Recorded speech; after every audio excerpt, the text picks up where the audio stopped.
Rule 6 is set your house in perfect order before you criticize the world.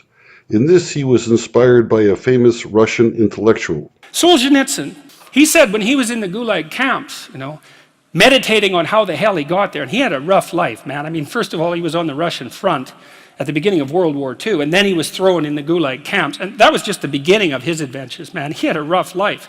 And he was in the camps, and he was thinking, what the hell? Like, how did I get here? What's going on?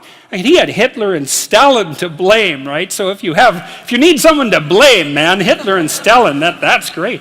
But that isn't what he did. Solzhenitsyn thought, okay, well, what would happen if I took responsibility for where I am in this concentration camp, and then I went over my whole life and tried to figure out all the things I did that were wrong by my own estimation that increased the probability that I would get here, and then what would happen if I tried to set them all right now in the present? And that's why he wrote the Gulag Archipelago, and one of the consequences of that, as I said, was it sped the dissolution of the Soviet Empire. So, hey, that's not bad, eh? Like, you make a real confession, you really repent, you do your penance, which is writing this book, and you completely change the geopolitical landscape of the world. It's like, and that's worth thinking about, because it's not only Solzhenitsyn who did that. Nelson Mandela did something quite similar. It's not so impossible. And so the idea that what you should do if you're feeling resentful about the nature of being, or suffering too much for your own life, let's say, is straighten the damn thing out. Like, seriously, try it for a year even, try it for a week. Try not doing the things you know you shouldn't do. Try not saying the things you know to be false, and just watch what happens. Try it. Try it. I mean, I would say I've had thousands of letters now from people who are saying, hey, I tried that, and hey, it worked. Try not doing the things you know you shouldn't do is very good advice. And apparently it's inspired people. They write in that, wow, it works. I'm a little surprised that there's so many people that continue to do things they know they shouldn't do. And they need somebody to tell them, try not doing it. There's people of all kinds, so they're going to get into a rut, and an inspirational speaker can get them to change course and turn over a new leaf. That's what it's called, and that's always a good idea. But as a practical, ongoing rule for life, to continually undo the chaos, let's say. He gives two examples of Solzhenitsyn and Mandela, who changed the whole nation. But to have the creative ability to go back and figure out everything that's gone wrong and what you can do now about all those past events, that is a very creative act. I don't think that many people are capable of doing it. Maybe Jordan Peterson is, but most of us not, I think. So I want to present a action plan that is more practical, that somewhat addresses this particular part of the chaos that Jordan Peterson describes.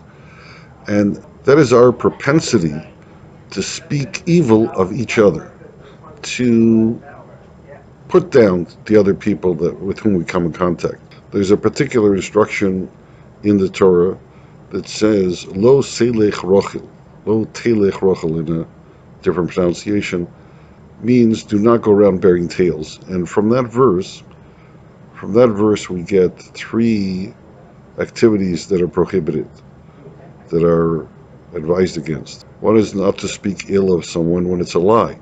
Not to tell lies that somebody did something terrible and it's a lie. Of course not.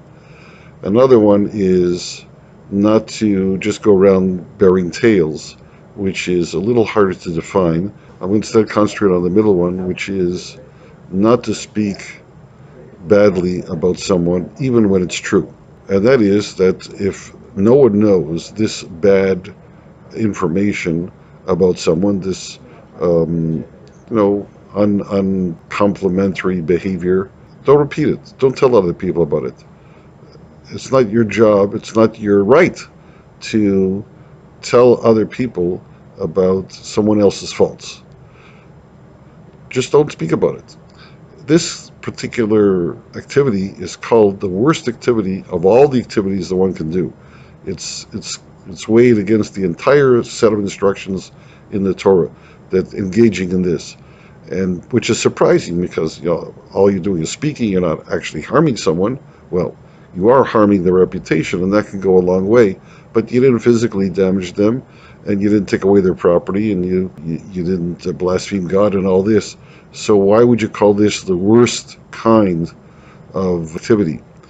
And the answer is because of its pervasive effect. And that's what I'm trying to concentrate on. That when we talk about other people with the bad things they've done, that has two harmful effects. One is it gives us an excuse to act badly ourselves. If he can act like that, then I can certainly act like this. And we model ourselves on other people, so that rings true. And you don't want to allow yourself bad behavior. This is like doing things. Maybe this is what Jordan Peterson was talking about.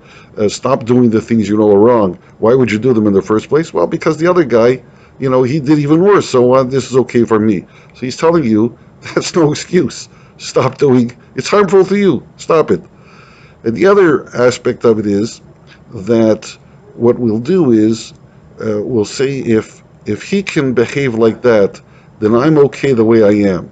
And I don't have to improve. And that's maybe even worse, because it's not that we're going to do something bad because, at least it's not as bad as what he did. But we're saying that I'm fine the way I am. And then you stop growing. You stop trying to improve yourself. And that's the end of hope, the end of life. What do you have to look forward to? What are you trying to achieve if you're going to stop here? There's so much more that you can do.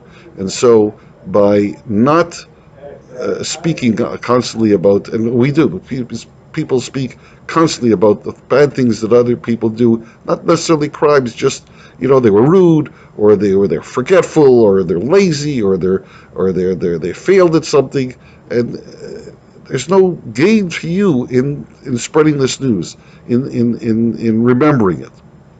So stop that.